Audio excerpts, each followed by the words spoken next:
बड़ा अहम सेक्शंस हैं 152 और 153 ऑफ द सीपीसी। अब इसमें यह है कि बाज़ औक़ात यानी जब कोई कोर्ट जजमेंट रेंडर करती है या ऑर्डर पास करती है या डिक्री जारी करती है तो बाज़ औक़ात उसमें कुछ चीज़ें रह भी जाती हैं या गलती से कोई क्लैरिकल या अरिथमेटिकल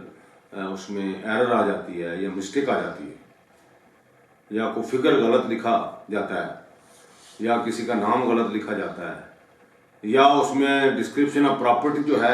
यानी अगर कोई नंबर खसरा 212 था तो उसकी जगह पे 213 लिखा गया है या 412 लिखा गया है। लिखते लिखते गलती हो गई है, कलमी गलती जिसको कहते हैं, या हिसाब किताब में गलती लग गई है या किसी का शेर गलत लिखा गया या किसी की वल्दियत पेरेंटेज गलत लिखी जा गई है या कोई और क्वाइफ जो बड़े ज़रूरी थे और उसकी वजह से किसी का राइट जो है वो इफेक्ट हो सकता है और डिग्री को मौसर तौर पे उसको इफेक्टिव नहीं बनाया जा सकता, तो ये एक एरर आ जाती है। जजमेंट यानी अगर जज साहब जजमेंट तहरीर कर रहे हैं तो उसमें टाइपिकली कोई टाइपोग्राफिकली कोई गलती आ जाती है या कोई हिसाब किताब करने में गलती आ जाती है या वैसे को मिस्टेक आ जाती है फैसला लिखते लिखते या टाइपिंग के वक्त और उस वक्त नहीं देखा गया जा सका सही तौर पे, तो इसका मतलब ये तो नहीं है कि वो गलत फिगर ही उस जजमेंट में कायम और दायम रहेगा, नहीं, उसके लिए एक प्रोविजन ऑफ लॉ मौजूद है जिसके ताबे कोर्ट को ये एम्पावर किया गया कि कोर्ट जो है वो अपनी गलत अगर जजमेंट इस लिहाज से जिसमें क्लैरिकल और अरिथमेटिकल मिस्टेक्स आ जाएं या एरर्स आ जाएं या कोई और गलती आ जाए तो उसको दुरुस्त कर सकती है। जब कोई एप्लीकेशन आए या कोर्ट खुद भी कर सकती है, उस गलती को दूर किया जा सकता है। इसी तरह अगर पर्चा डिग्री में कोई ऐसी चीज आ गई है जिसमें गलती का इम्कान मौजूद है या गलती हो गई है तो ऐसी सूरत हाल में भी यानी अगर डेट ही गलत लिखी गई है अगर कोई डॉक्यूमेंट का कोई और एवरमेंट से लेकर वहां पे थोड़ी सी डिस्क्रिप्शन दुरुस्त नहीं लिखी गई तो फिर भी अदालत की ये पावर है कि एट एनी स्टेज वो after passing of the decree भी या जजमेंट भी इसके बारे में दरख्वास्त दी जा सकती है या कोई इंटरिम ऑर्डर गलत लिखा जा चुका है वो 151 और 152 के ताबे भी उसको दुरुस्त किया जा सकता है। तो बहरहाल मुख्तसर ये है कि 152 में कोर्ट को मुकम्मल तौर पर एम्पावर किया गया है कि वो अगर कोई क्लैरिकल अरिथमेटिकल या कोई और एरर आ जाए किसी जजमेंट या डिक्री में या किसी ऑर्डर में which have been passed by the court can correct that, amend that, उसको दुरुस्त कर सकती है और वही उसका इसी तरह ही समझा जाएगा जैसे ये पहले दिन ये दुरुस्त हो गया था, उसका उसी तरह अमल दरामद उसी इफेक्ट जो है वो कायम और कायम रहेगा। तो ये थी 152। अब एक और सेक्शन है 152(3). अब 153 जो है ये जनरल अमेंडमेंट की एक प्रोविजन है, यानी कोर्ट का ये जनरल पावर दी गई है उसको कि वो किसी भी प्रोसीडिंग में अगर कोई गलती आ जाती है तो उसमें वो करेक्शन कर सकती है, उसको अमेंड कर सकती है, उसको दुरुस्त कर सकती है। तो ये 153 जनरल लॉ है जिसके तहत यानी अगर किसी अर्जी दावे में गलती आ गई है, किसी जवाब दावे में गलती आ गई है, किसी दरख्वास्त में गलती आ गई है, कोई फैक्ट जो है वो लिखना था भूल गए वो लिख नहीं सके, कोई मटेरियल पॉइंट ऐसा था जो for the just decision of the case जरूरी था तो उसके बारे में कोई ऐसा वो नहीं लिखा जा सकता उस वक्त, तो कोर्ट को जनरल अमेंडमेंट का इख्तियार हासिल है। इसके साथ उन्होंने एक ऑर्डर 6 रूल 17 जो है वो बनाया है जिसमें eight any stage of the proceedings of the case pleading में अमेंडमेंट हो सकती है। प्लीडिंग से क्या मुराद है? अब प्लीडिंग से मुराद यह है कि अर्जी दावा और जवाब दावा, इसमें भी अमेंडमेंट हो सकती है। कोई और प्रोसीडिंग है कोर्ट की, उसमें भी अमेंडमेंट हो सकती है, दरख्वास्त दी जा सकती है, कोर्ट खुद भी कर सकती है। तो ये अमेंडमेंट ऑफ प्लीडिंग्स जो है ये बहुत अहम चैप्टर है, और ये अक्सर दरख्वास्तें होती हैं और अदालतें अमेंडमेंट का हुक्म देती रहती हैं, और अमेंडेड प्लेंट्स या अमेंडेड रिटर्न स्टेटमेंट जो हैं वो दाखिल होती रहती हैं। ये बड़ा हर मामले में बात बड़ी दफ़ा ऐसा होता है दौरान दावा, यानी फर्ज करें अगर कोई बंदा फौत हो गया प्लेंटिफ, तो अब वो फौत हो गया, अर्जी दावा पहले वाला मौजूद है, अब अर्जी दावा में उसकी बजरिया अमेंडमेंट ही उसके लीगल एयर जो हैं वो इंट्रोड्यूस होंगे, उसके बगैर नहीं इंट्रोड्यूस हो सकते। और अमेंडमेंट हमेशा with the leave of the court होती है, अदालत की इजाजत लेना लाजिम होती है। बगैर लीव ऑफ द कोर्ट कोई चीज प्लीडिंग में ना दाखिल की जा सकती है, ना ओमिट की जा सकती है, ना ही स्टॉक ऑफ की जा सकती है। तो इसलिए ये ऑर्डर 6 रूल 17 जो है, यानी इसी तरह अगर वो अमेंडेड प्लेंट आ गई, लीगल एयर्स आ गए, अब लीगल एयर्स ने जो प्लेंट दी है उसमें उन्होंने अपने वर्शन जो दिया है या जो चीजें लिखी हैं उसका जवाब फिर देगा डिफेंडेंट, बेशक ऑलरेडी उसका रिटर्न स्टेटमेंट मौजूद है तो वो अमेंडेड रिटर्न स्टेटमेंट देगा। तो ये इस तरह अमेंडेड प्लेंट और रिटर्न स्टेटमेंट जो है वो ड्यूरिंग डिपेंडेंसी ऑफ सूट आती जाती रहती है। एक तो ये है। अब बात प्लेंटिफ चाहता है कोई ऐसी चीज रह गई है जो अमेंड करना चाहता है, इंट्रोड्यूस करवाना चाहता है अपने अर्जी दावा में, तो उसके लिए ये लाजिम है कि उस अमेंडमेंट की बुनियाद पे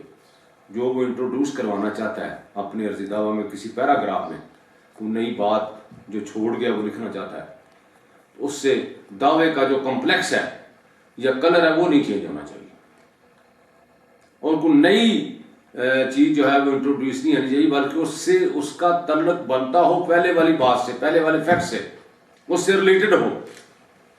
जो रह गया ऐसे को गलती से कोई बात नहीं लिखी जा सकी, यानी किसी इंतकाल को, म्यूटेशन को चैलेंज करना था वो नहीं कर सके हम, कोई और डॉक्यूमेंट जो है वो उसको नहीं लिख सके उसके बारे में, और कोई रजिस्टर्ड सेल डीड रह गया है,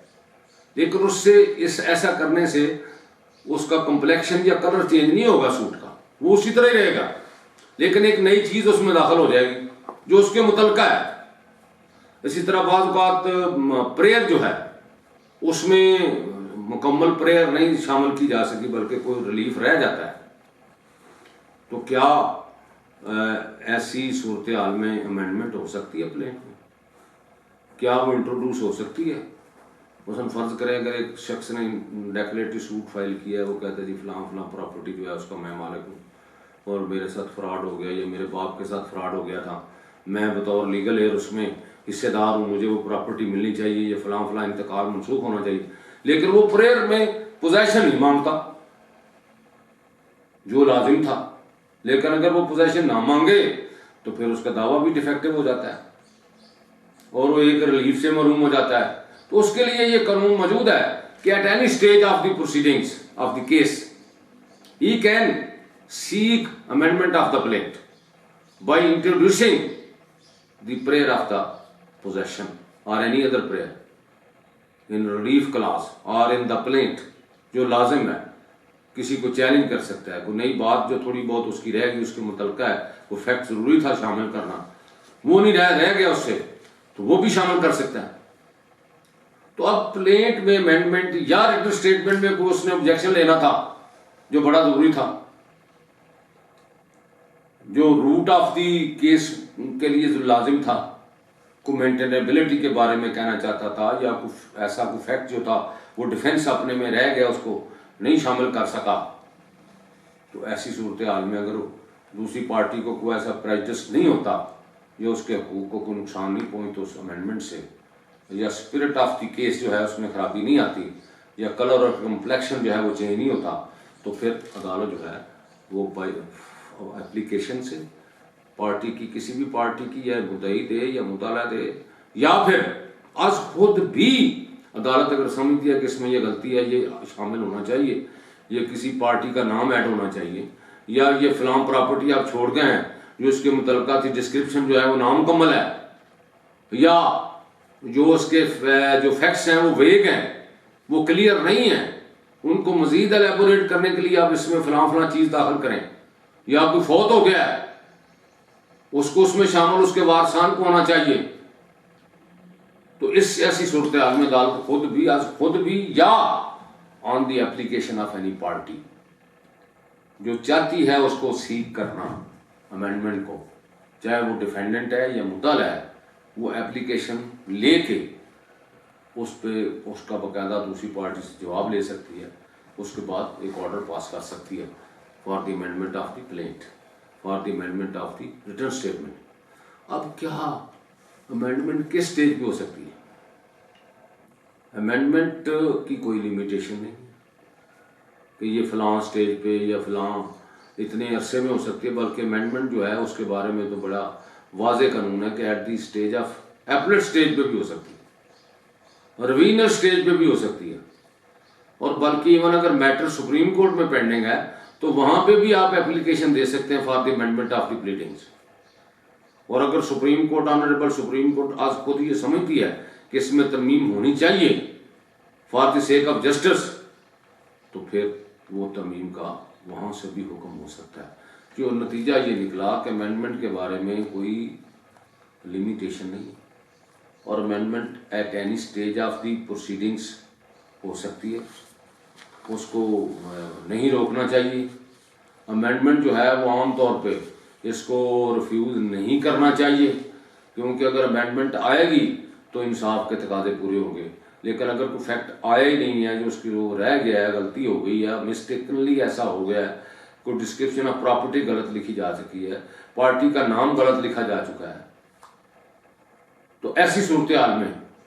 फिर इंसाफ जो है उसमें रुकावट पैदा होगी। इसलिए ये उन्होंने, ये लेजिस्लेचर ने ये कानून 153 के ताबे ऑर्डर 6 रूल 17 जो है वो बनाया है कि अमेंडमेंट को हमेशा अलाउ करना चाहिए। कहीं पे अगर ऐसी कोई बात हो जिससे दावे की सूरत हाल ही तब्दील हो जाए या यकसरी मामला यकसरी चेंज हो जाए जो जेरे बहस है, तो ऐसी सूरत हाल में फिर अमेंडमेंट को रिफ्यूज कर देना चाहिए। लेकिन आम तौर पे इसको इजाज़त देनी चाहिए ताकि इंसाफ जो है वो के तकाजे पूरे हो सकें और लोग अपने मैटर जो हैं वो इफेक्टिवली कोर्ट के सामने प्लीड कर सकें। तो ये था अमेंडमेंट ऑफ प्लीडिंग्स के बारे में। और कोई भी प्रोसीडिंग, बल्कि कानून तो यहाँ तक है कि अगर डिग्री भी पास हो जाती है और अगर कोई गलती रह गई जिसकी वजह से डिग्री इफेक्टिवली वो एग्जीक्यूट नहीं हो सकती, लेकिन है वो एरर, है वो मिस्टेक, वो ऐसी मटेरियल चीज नहीं है कि जिसकी बुनियाद पे अब चेंज ही हो जाए सारा सिनेरियो, नहीं, लेकिन उसकी वजह से अब मामला खराब हो रहा है, तो फिर उसके लिए भी अमेंडमेंट जो है ये हो सकती है। पर्चा डिग्री में हो सकती है, प्लेंट में हो सकती है, या कोई ऐसी जरूरी अमेंडमेंट है जिसकी वजह से इंसाफ मुहैया हो सकता हो और इंसाफ में रुकावट पैदा हो रही हो, तो फिर उसको अमेंडमेंट को अलाउ करना लाजिम है, ज़रूरी है, और ऐसा करना चाहिए। तो ये था थोड़ा सा अमेंडमेंट के बारे में, अमेंडमेंट ऑफ प्लीडिंग्स और प्रोसीडिंग्स, और जो कोर्ट्स जो ऑर्डर पास करती हैं या जजमेंट्स पास करती हैं या वो डिक्री पास करती है, उसमें कोई गलती रह जाती है तो उसमें, और प्लीडिंग्स में और प्रोसीडिंग्स ऑफ द कोर्ट में भी अमेंडमेंट हो सकती है। उसके बारे में भी कहा जा सकता है, कोर्ट खुद भी अमेंडमेंट कर सकती है। तो अदालत खुद कह सकती है पार्टीज को कि ये अगर जो मसलन ये फर्ज करें ना, अगर को छोड़ गई है कोई पार्टी कोई ऐसी चीज़ जिसकी वजह से उसका दावा जो है वो दुरुस्त नहीं है, डिफेक्टिव हो गया, तो कोर्ट आज खुद भी इंसाफ के तकाजे पूरे करने के लिए कह सकती है कि अमेंडेड प्लेंट जो है वो फाइल की जाए। अब देखना यह है कि अमेंडेड प्लेंट कितने अरसे में फाइल करनी चाहिए। अब ये बड़ी परेशानी है कि बड़ा वक्त ज़ाया होता है अदालतों का अमेंडेड प्लेंट या अमेंडेड रिटर्न स्टेटमेंट लेने में। पार्टीज जो हैं उसकी तरफ तवज्जो नहीं करते, अमेंडमेंट तो सीख कर लेते हैं, अलाउंस भी हो जाती है, अमेंडमेंट का फैसला भी हो जाता है, इजाज़त भी मिल जाती है, लेकिन इसके बावजूद वो प्लेंट या रिटर्न स्टेटमेंट दाखिल नहीं करते, जिसकी वजह से बहुत वक्त ज़ाया होता है, एक फजूल काम। लेकिन अगर अमेंडेड प्लेंट या रिटर्न स्टेटमेंट जल्दी दे दी जाए या विद इन टाइम दे दी जाए, जो टाइम दिया गया पहली दफ़ा, तो फिर फैसला जल्दी हो जाएगा केस का। तो अब इसमें ऑर्डर 6 रूल 18 है, उसमें ये लिखा हुआ है कि 14 दिन